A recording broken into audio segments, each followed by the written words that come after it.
야, 오늘도 하나님의 은혜가 우리 모두에게 가득하시기를 주님의 이름으로 축복합니다. 우리 주님께서 우리에게 이런 말씀을 하신 적이 있어요. 내 보물이 있는 곳에 내 마음이 있느니라. 그래서 이 사람이 어디에 관심이 있고 무엇을 좋아하는지를 알려고 그러면 그 사람의 카드 명세서를 보면 안다고 그래요.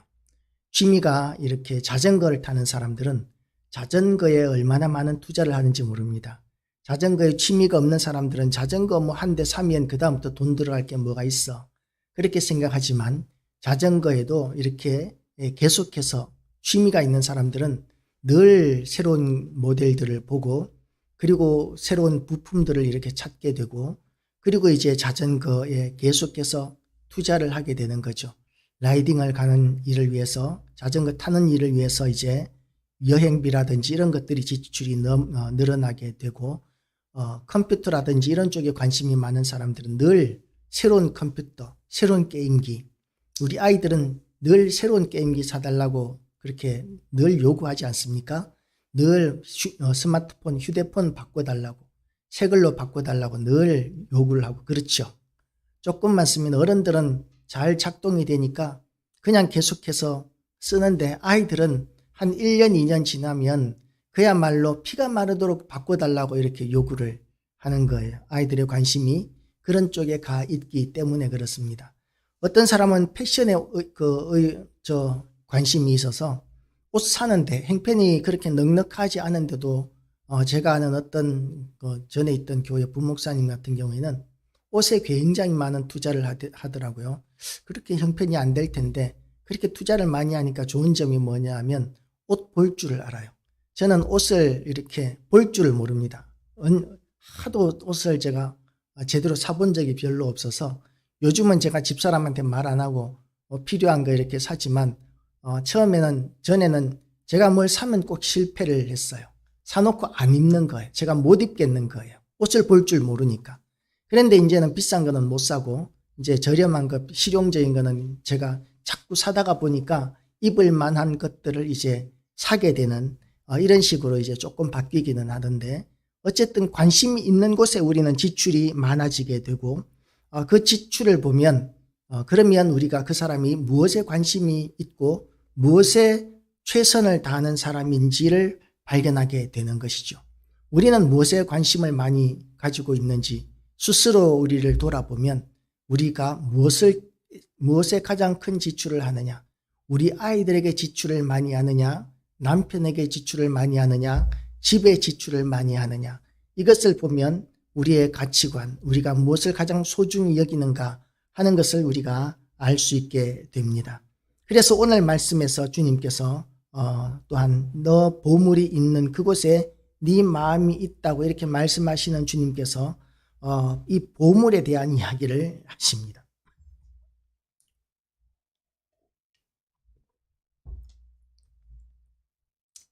천국은 마치 밭에 감추인 보화와 같으니 천국에 대한 이야기를 주님께서는 말씀하시는데요. 하나님의 가장 큰 관심은 천국이고 성도들의 가장 큰 관심은 천국입니다. 그런데 그 천국이 지금 예수 그리스도께서 이 땅에 오시면서 이미 이 땅에 임하였다고 이렇게 선포하고 계시죠.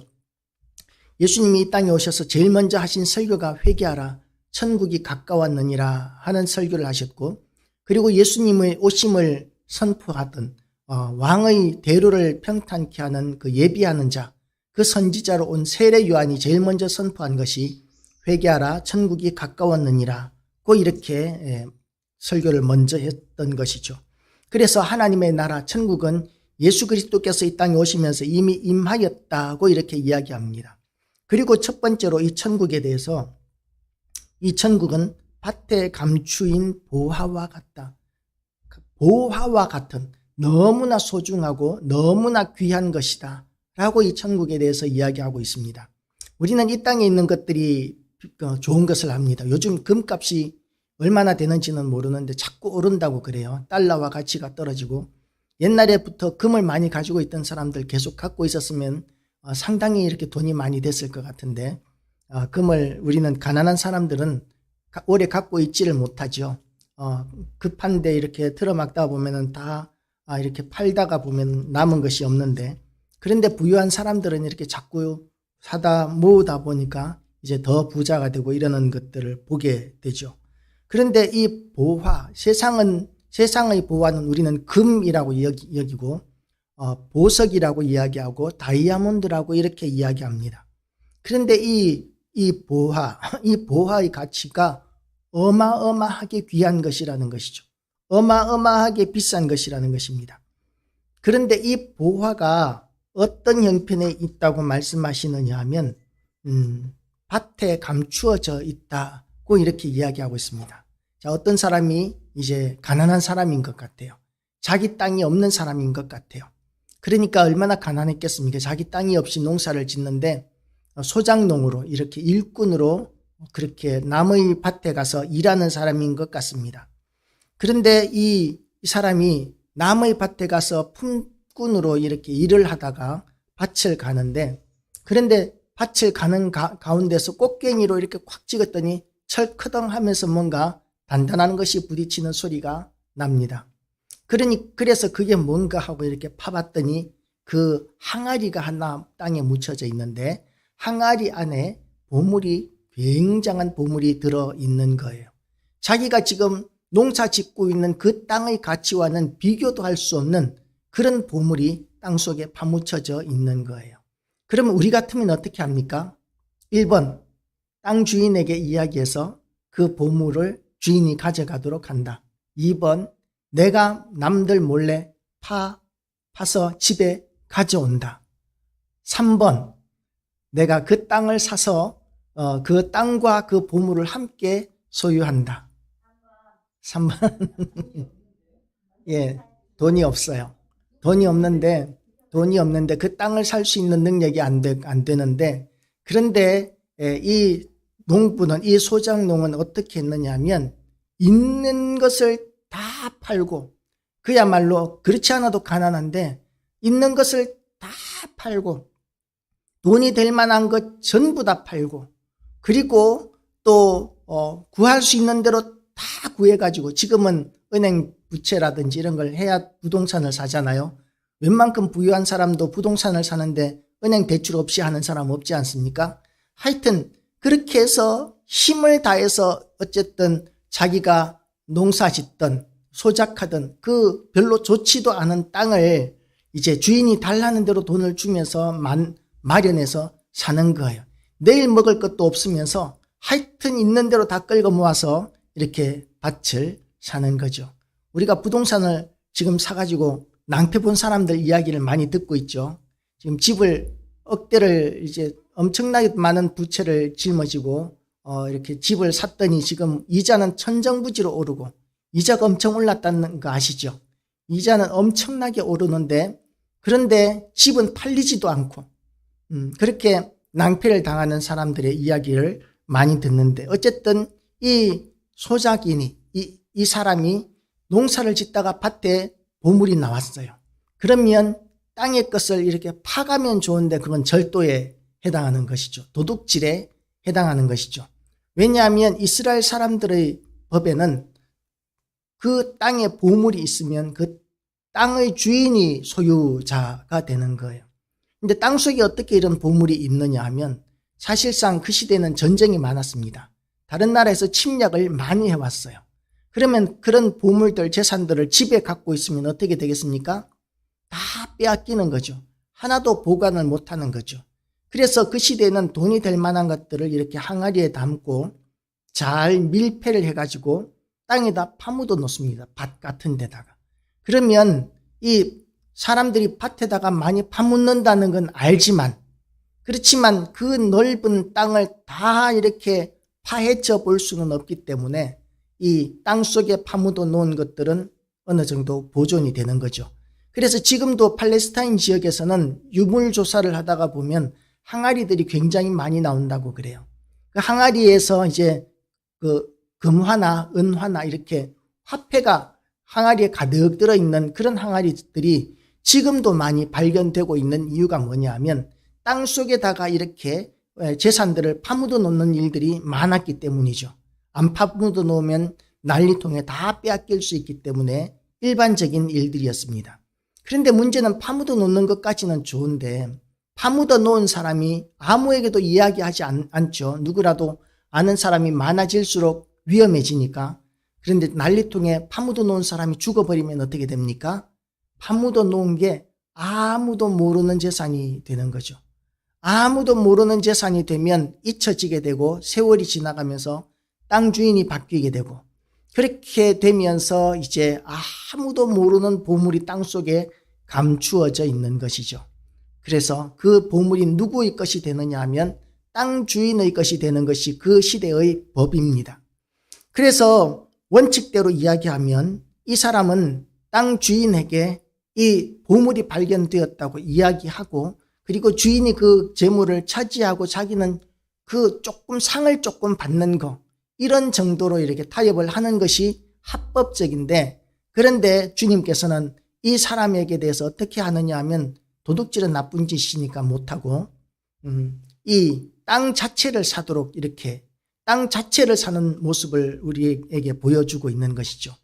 우리가 부동산을 뒷감당이 안 돼서 그렇지 살려고 그러면 조그만한 거라도 어쨌든 살 수는 있잖아요. 지금은 대출을 워낙 많이 해주니까 제1금융권에서 대출 받고 안 되면 2금융권에 가서 더 받고 뭐 이런 식으로 해서라도 어쨌든 땅을 사고 그리고 나면 대책이 안 서는 걸 알기 때문에 대출을 안 받고 땅을 안 사는 것이지 이렇게 지금도 우리가 무리를 하면 우리가 생각했던 것 하기 어려운 이런 일들 우리도 할 수는 있습니다. 그런데 이 농부가 그렇게 하는 거예요. 왜 그렇게 하느냐 하면 그 땅 속에 있는 보물의 가치가 그 땅의 가치와 비교할 때 비교도 안 될 만큼 값진 것이라는 것을 알기 때문이라는 것이죠. 땅 몇 개를 몇 배, 몇십 배를 넘게 살 수 있는 돈이 그 땅 속에 묻혀 있다는 것을 알기 때문에 무리를 해서라도 그 땅을 사는 것을 주저하지 않게 되는 것이죠. 그래서 오늘 이 말씀을 보면 어떻게 보면 이 농사 짓는 사람 일꾼의 부도덕함을 조장하는 말씀인 것처럼 보일 수도 있습니다. 그런데 우리가 말씀의 초점을 잘 봐야 되는데 이것은 부도덕함을 조장하기 위해서 주시는 교훈이 아니라 하나님 나라가 그렇게 귀한 것이다 라는 것을 설명하시기 위해서 예수님께서 이런 설명을 하고 계시는 거예요. 그래서 하나님 나라가 이렇게 귀한 것이기 때문에 이 하나님의 나라를 우리는 소유해야 한다라고 이렇게 말씀하고 있습니다. 하나님의 나라는 너무나 귀한 것이기 때문에 우리가 어떤 대가를 지불해서라도 우리는 소유해야 된다는 것인데 그런데 하나님 나라의 가치를 우리가 이 땅에 있는 것들을 드림으로 인해서 소유할 수 있느냐 하면 없습니다. 하나님 나라의 가치가 너무나 귀한 것이기 때문에 우리 능력으로 사람의 능력으로 하나님 나라를 살 수 있는 사람 하나님 나라에 들어갈 수 있는 자격을 살 수 있는 사람은 세상에 단 한 사람도 없습니다.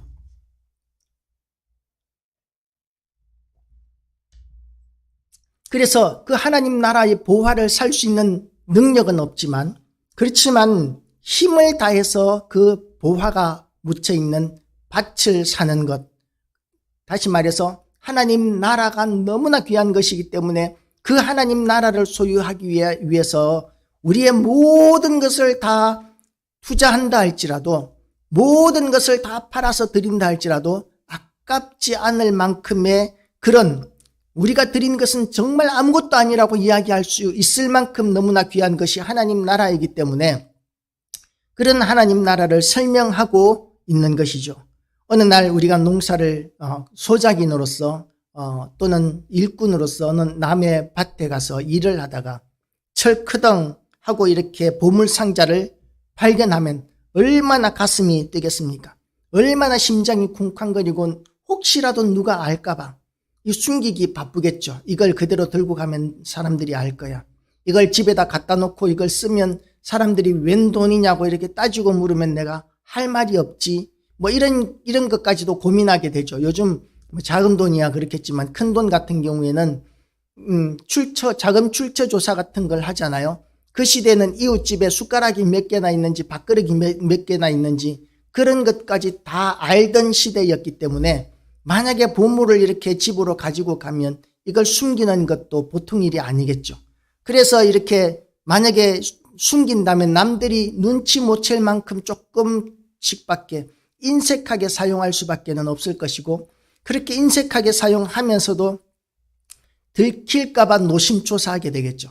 제일 깨끗한 방법은 이제 그 밭을 사가지고 밭에서 보물이 나오면 그러면 자기의 것이 합법적인 것이 되기 때문에 떳떳하게 그 재물을 사용할 수 있게 되는데, 하나님 나라를 소유하는 방법이 이런 것이라는 것이죠. 자기의 모든 것을 드려도, 아무리 많은 것을 드려도 그 보화의 주인이 될 만큼의 그런 능력은 우리에게 없지만, 그러나 하나님께서는 하나님 나라를 위해서 자기의 힘을 다하는 사람들을 귀하게 여기신다, 그것을 믿음으로 여기신다 라고 오늘 본문은 이야기하고 있는 것이죠. 우리는 주님께서 이렇게 하나님 앞에 우리의 모든 것을 다 드려야 구원을 얻는다 이렇게 설명하고 있는 게 아니에요. 우리의 모든 것을 다 드려도 우리는 구원을 얻지 못하는데, 그런데 우리가 구원 얻은 사람이고 그리고 구원을 얻는다는 것, 하나님 나라에 들어가게 된다는 것이 얼마나 귀한 일인 줄 알게 되면 그때부터는 우리가 하나님을 위해서 충성하고 헌신하는 것이 너무나 기쁘고 감사한 일이 되는 거죠. 남들이 요구해서가 아니라 자발적으로 막 하나님의 일을 하고 싶어지고 충성하고 싶어지고 헌신하고 싶어지고 이러는 마음들이 막 생겨나게 되는 것이 하나님 나라의 귀함을 아는 사람들, 믿는 사람들의 특징이 되는 것이죠. 그렇게 하나님 나라가 얼마나 좋은 것인지를 아는 사람은 그렇게 하나님 앞에 충성하고 헌신하고 수고하는데도 불구하고 그것을 힘들게 여기는 것이 아니라 기쁨으로 여기게 되는데, 그렇게 하나님 앞에 헌신하며 살아가는 사람들, 주일만 되면 꼬박꼬박 예배에 나오고 헌금 드리고 봉사할 거 있으면 봉사하고 이러는 사람들을 세상 사람들이 보면 이해를 잘 못하죠. 그러면 세상 사람들은 우리 보고 뭐라고 이야기하느냐 하면 손가락질합니다. 야, 일요일 날 직장에서 하루 일을 더하면 1.5배를 받는데, 요즘도 1.5배죠. 1.5배를 더 받는데 그게 낫지. 뭐 그 교회 가서 예배 드린다고 이렇게 시간 낭비하냐? 뭐 밥 먹여주냐 교회에서? 뭐 그렇게 이야기하는 사람들도 있습니다. 그런 것들을 무릅쓰고 우리가 신앙생활을 하게 되고 교회에서 헌신하게 되고 그러는데, 그런데 정말 하나님 나라의 가치를 아는 사람들은 그런 수고와 헌신을 하는 것 때문에 사람들로부터 손가락질 받고 어떤 놀림을 받고 그러면서도 기쁜 거예요. 이게 하나님이 기뻐하시는 일이고, 하나님께서 우리에게 주신 하나님 나라를 생각하면 지금 내가 하나님 앞에 드리는 것은 너무나 보잘것없는 것이고 사소한 것이기 때문에 하나님 나라가 주는 그 기쁨과 감사, 이런 것들이 우리의 마음을 충만하게 채우기 때문에 사람들이 뭐라고 하는 것 때문에 흔들리지 않게 되는 거죠. 세상 사람들은 그런데 어떻습니까? 밭을 살 때 그 밭이 얼마나 기름진 땅이냐, 얼마나 농사를 잘할 수 있는 땅이냐, 아니면 얼마나 개발 계획이 있어서 그 땅에 뭐 아파트 단지라도 들어서느냐, 뭐 그런 전망이라도 있느냐, 도로가 나느냐, 뭐 그런 것들을 다 따져서 전망이 있는 땅을 사야 돈이 되지. 그 돌짝밭 같은 거, 그 크지도 않은 어중간한 땅, 맹지와 같은 그런 땅 뭐 하려고 사냐? 너 그 손해본다. 사놓으면 그거 골치 아플 거야. 팔지도 못하고 어디 쓰지도 못할 거야. 이렇게 사람들은 막 놀립니다. 그러는 가운데서도 그 밭에 보물이 감추어져 있는 것을 아는 사람은 어떻게 합니까? 자기의 모든 소유를 다 팔아서라도 힘을 다해서, 도저히 능력이 안 되는데도 불구하고 그 농부는 이 밭을 사는 일에 힘을 다하는 것이죠. 그러면서도 기뻐하고 즐거워하게 됩니다. 그 밭은 별거 아니지만 그 밭에 들어있는 보물은 너무나 귀한 것이라는 것을 알기 때문에 그렇습니다. 그래서 이 보화의 이 하나님 나라가 얼마나 귀한 것인 줄 아는 사도 바울은 고린도후서 4장에서 이렇게 이야기를 했습니다. 4장 3절 4절 말씀을 보면 이런 말씀이 있어요. 만일 우리의 복음이 가리었으면 망하는 자들에게 가리어진 것이라. 그 중에 이 세상의 신이 믿지 아니하는 자들의 마음을 혼미하게 하여 그리스도의 영광의 복음의 광채가 미치지 못하게 함이니 그리스도는 하나님의 형상이니라. 그리스도는 하나님의 형상이니라.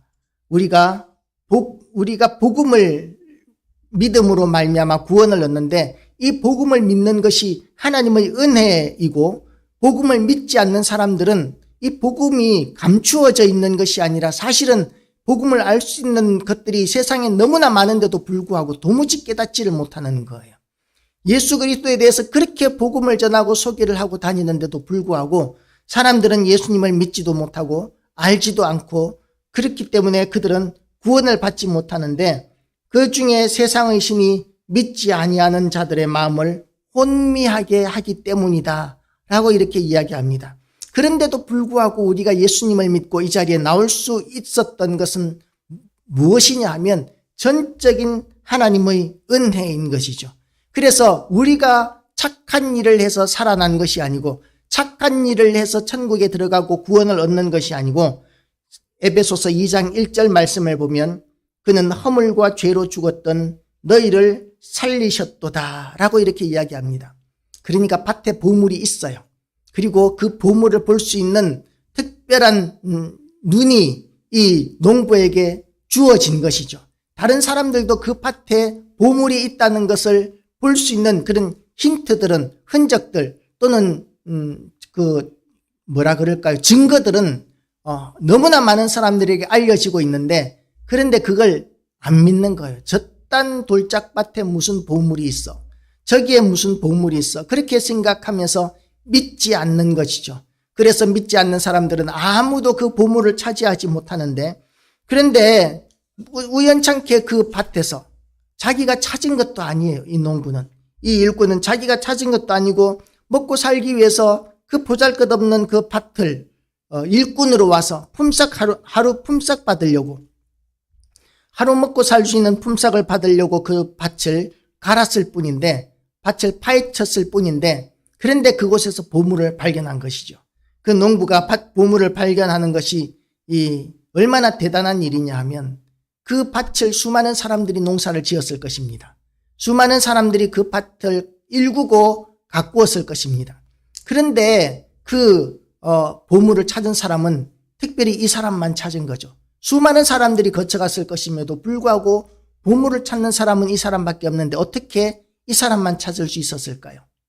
이 사람에게 향하신 하나님의 은혜가 첫 번째입니다.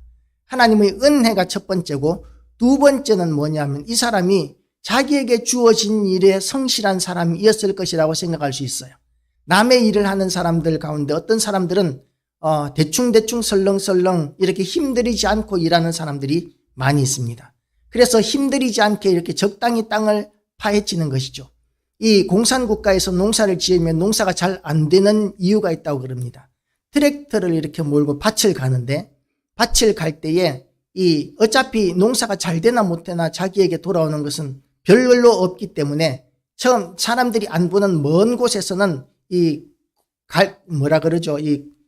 밭 가는 삽을 살짝만 넣고는 막 빨리 달린답니다. 얼른 끝내버리려고. 그리고 사람들이 보는 앞에서 사람들에게 가까이에 있는 길가 쪽으로 오면 이제 삽을 조금 더 깊이 박아서 이렇게 땅을 간다고 그래요. 그러니까 성실하지 못하게 하는 사람들이 앞에서 지나가면서는 그 보물이 있는 곳까지 땅을 파헤치는 사람이 없었다라고 이렇게 볼 수 있는 것이죠. 그런데 이 농부는 성실한 사람이었기 때문에 누가 보건 안 보건 땅을 그렇게 깊이 파헤치면서 그렇게 땅을 이렇게 경작하는 그 가운데서 보물을 찾을 수 있었다라고 이렇게 해석을 하기도 합니다. 어쨌든 하나님께서는 우리에게 구원을 주시는데 그런 수고 때문에 우리 하나님 나라의 그 귀한 보물을 우리에게 주시는 것이 아니라 은혜로 주시는 것인데, 그 은혜로 주시는 그 사람들의 가져야 되는 태도, 삶의 모습은 어떠냐 하면 아름다운 모습이어야 합니다. 성실한 모습이어야 합니다. 진실한 모습이어야 합니다. 그렇게 진실하고 성실하게 살아가는 그 모습이 뭐냐 하면 하나님 나라를 아는 사람들의 모습이라는 것이죠. 너무나 기쁘기 때문에, 너무나 감사하기 때문에 우리에게 그 귀한 하나님 나라를 주신 하나님께 대한 감사 때문에 하나님의 영광을 위하여 하나님의 이름으로 주어진 모든 일에 최선을 다하고 충성을 다하는 모습, 그런 모습을 통해서 하나님께 영광을 돌리는 거죠. 우리는 어떤 사람들은 그렇게 어떤 교회는 이렇게 이야기합니다. 교회 가서 교회 일을 하는 것이 주업이고 직장 생활하고 가정 생활하는 것은 아르바이트 정도로 여겨야 한다. 첫 번째가 교회 일이다. 뭐 이렇게 주장하는 목사님들도 있어요. 그렇지 않습니다. 우리가 칼빈의 그 신앙을 우리가 받아들여서 장로교회인데요. 우리 장로교회 신앙은 어떠냐면 우리의 모든 일들이 성직이다 라는 것이죠. 직장 일을 하는 사람들도 성직이고 식당을 하는 사람들도 성직이고 우리 하는 모든 일들이 성직인데 그 성직을 통해서 하나님께 영광을 돌리는 삶을 살아야 한다는 것이죠. 그래서 돈을 벌기 위해서 식당을 하는 사람들은 어떻게 해서든지 원가를 절감하고 싼 재료를 써서라도 이렇게 이익을 많이 남기려 하지만 정말 신앙이 좋은 하나님의 영광을 위하여 식당을 하는 사람들은 어떻게 합니까?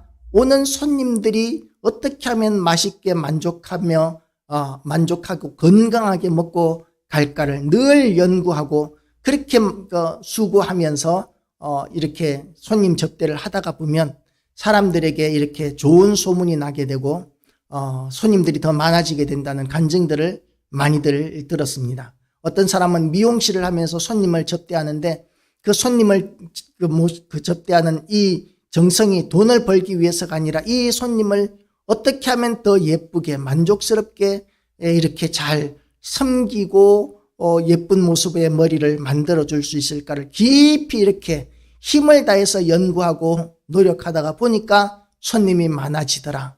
그러니까 믿음 생활인 것이죠.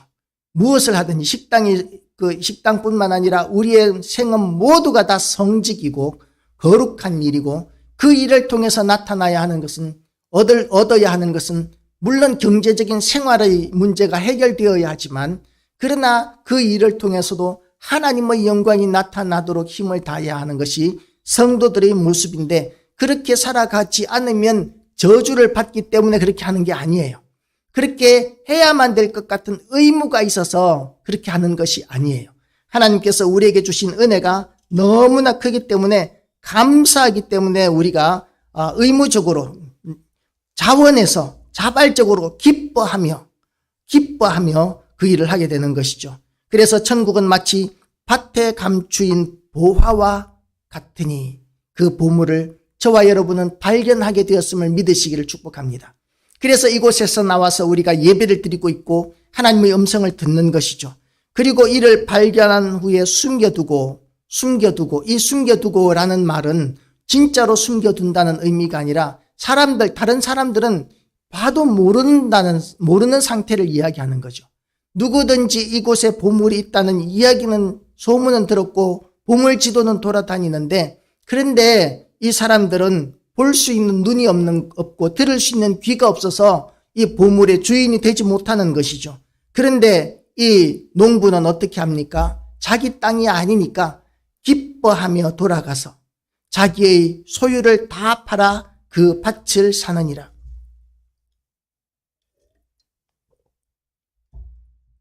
자기의 소유를 다 파는데 억울해하거나 아까워하지 않습니다. 더 큰 보물을 소유하게 될 것이기 때문에 아까워하거나 억울해하지 않고 기뻐하면서 이 소유를 다 파는 것이죠. 이렇게 기뻐하는 것이 성도들의 삶입니다.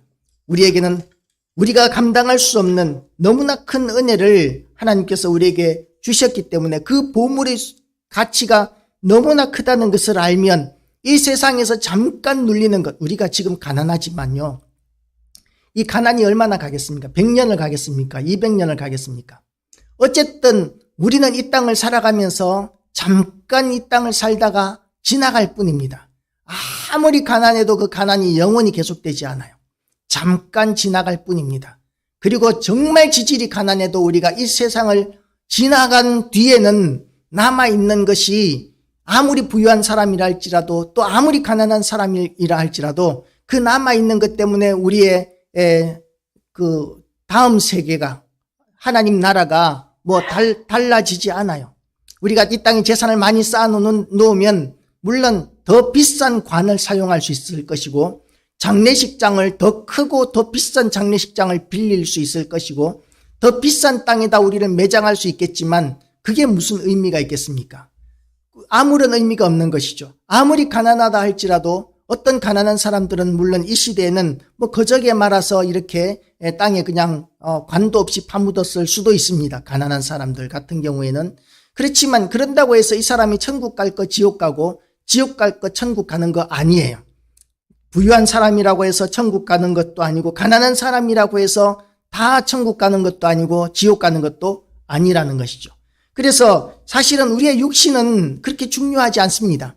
우리가 이 생명이 끝나고 나면 이 세상에서 누리는 어떤 영광스러운 것도 끝이고, 이 세상에서 누리던 어떤 고통이나 시련도 끝이 되는데, 그 뒤에는 하나님 앞에서 심판이 있다는 것이죠. 보물을 발견한 사람들에게는 하나님께서 주시는 심판이 상으로 우리에게 주어지게 됩니다.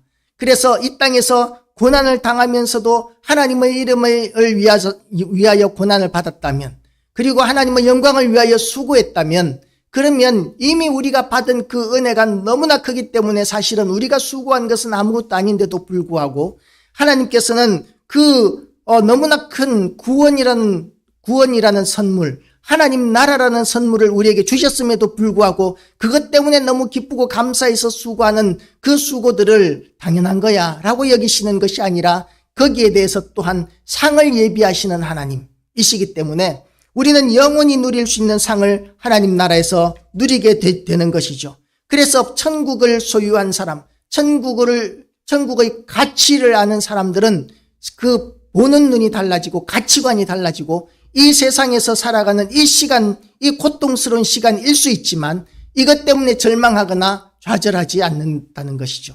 이 또한 지나간다는 것입니다. 아무리 오래 살아도 여기 계시는 분들 가운데서 앞으로 뭐 세상이 좋아져서 100년을 더 살 수 있는 분이 있을지 모르겠지만 제 생각에는 없을 것 같아요. 지금 우리가 살았는 만큼 정도 더 살지 않을까, 잘하면. 뭐 그렇게 생각하는데 어쨌든 지나간다는 것이죠. 그리고 아무리 가난해도 지금은 이 나라에서 최소한의 생명은 유지할 수 있도록 복지가 그래도 우리나라는 잘 돼 있는 나라입니다.